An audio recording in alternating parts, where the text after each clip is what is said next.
Ariadna había caído perdidamente enamorada.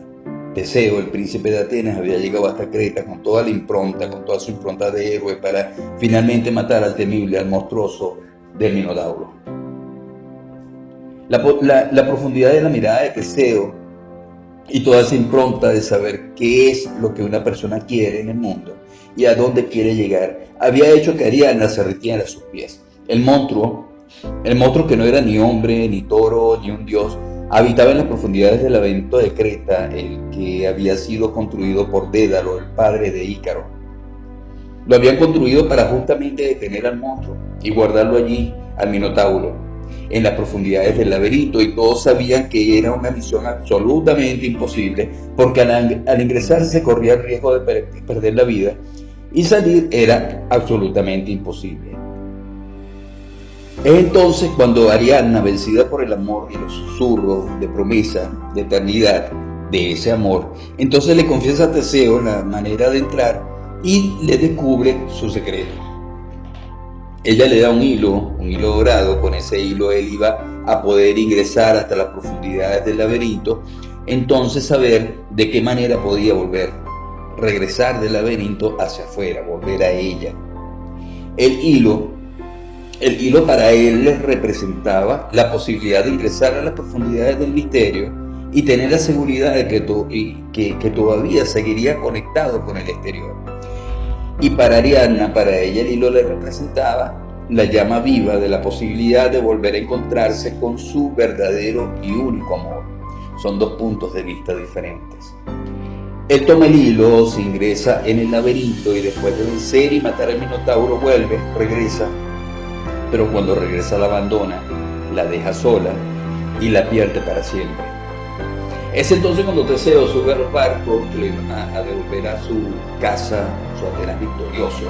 Sin embargo, en el viaje de vuelta, él olvida que había quedado con su padre, el rey de Egeo, que cuando vuelva, si salía victorioso, las velas iban a ser blancas. Pero se había perdido la batalla y había muerto, las velas iban a ser las velas del barco, las velas que usaba el barco iban a ser negras. A todas estas se le olvida cambiar las velas. Cuando su padre ve desde la costa las velas negras, entonces se arroja al mar y muere, dándole al mar su propio nombre, el mar Egeo, le dieron como nombre después de los siglos. Pero toda tragedia griega, aunque parecía que lo habían logrado todo, como toda tragedia griega, nadie finalmente se queda con nada.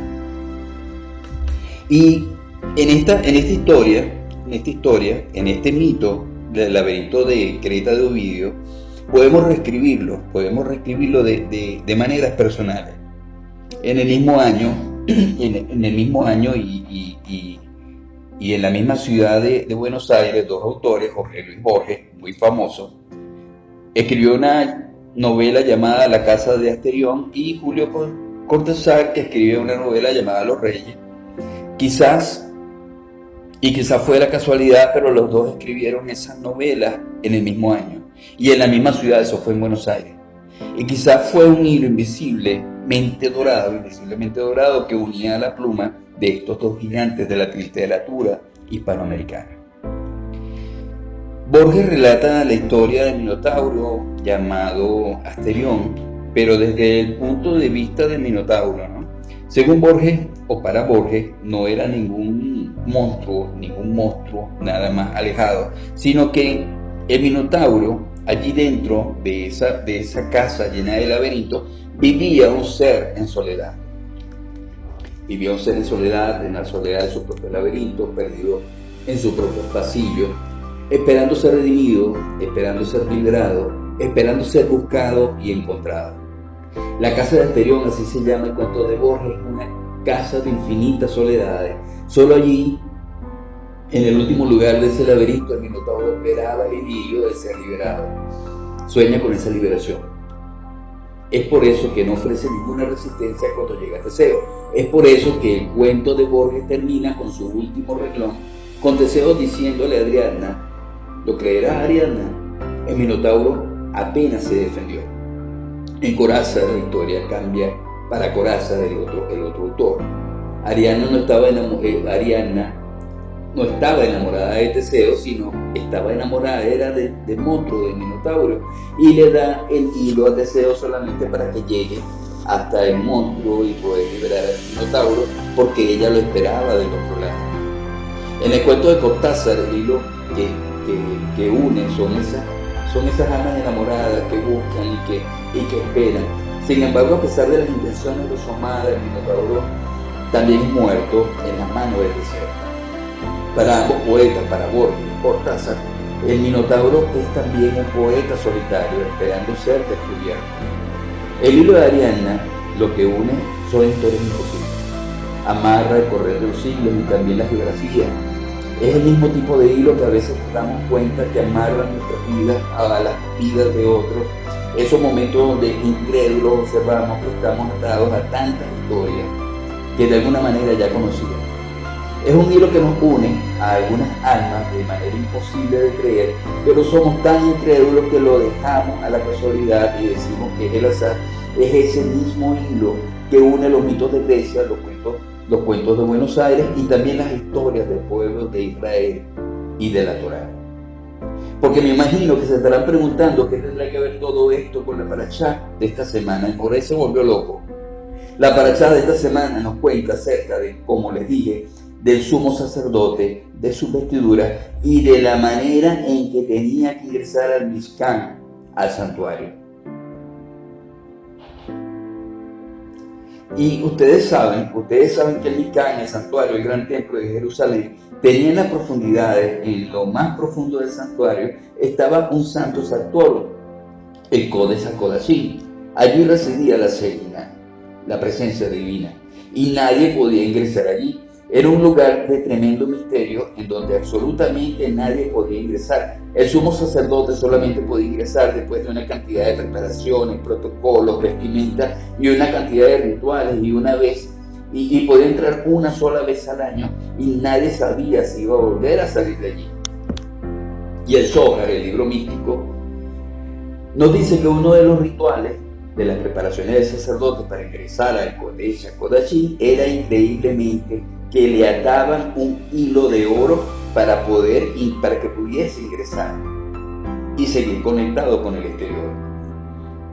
Algunos dicen que era tan tremenda la revelación y la experiencia espiritual que él podía perder la vida y quedarse allí muerto. Y con ese hilo podrían arrastrar el cuerpo, regresar el cuerpo, porque nadie se atrevía a entrar a ese Mishkan. Nadie se animaba a entrar. Pero en realidad, el Zohar lo explica de una manera explícita. Nos dice que el hilo era para que después de semejante experiencia espiritual, él siempre recuerde que su verdadero mundo lo estaba esperando del otro lado. Que no importa la experiencia espiritual en la que ingreses, es apenas una herramienta para volver a tu vida. Todas estas historias son las mismas historias y lo que queda de cada una es la libre elección de ver dónde lleva el hilo propio, dónde lleva tu propio hilo. El laberinto, el santuario, no es otra cosa que el alma de cada uno de nosotros. Es un laberinto lleno de pasillos y hay que tener el coraje del héroe para poder ingresar allí. Hay que ser muy valiente para ingresar verdaderamente y buscar lo que habita allí dentro para descubrir realmente quiénes éramos y quiénes queríamos ser. Ingresar allí exige valor y tenemos que saber que ahí nos espera. Ahora, ¿qué nos espera?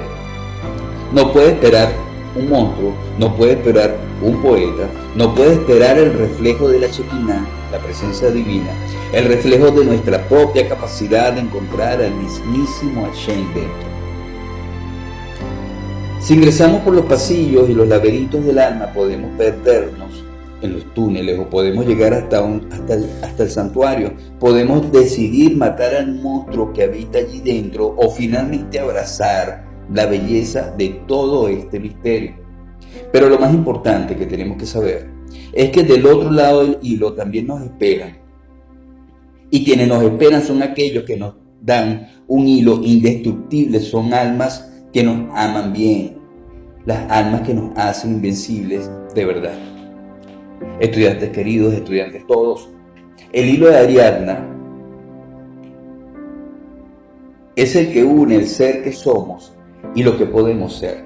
Es el alma que tenemos y las almas que nos regalaron y con las que estamos enlazadas. El hilo que une el misterio interior y la belleza del mundo que está allí afuera esperando.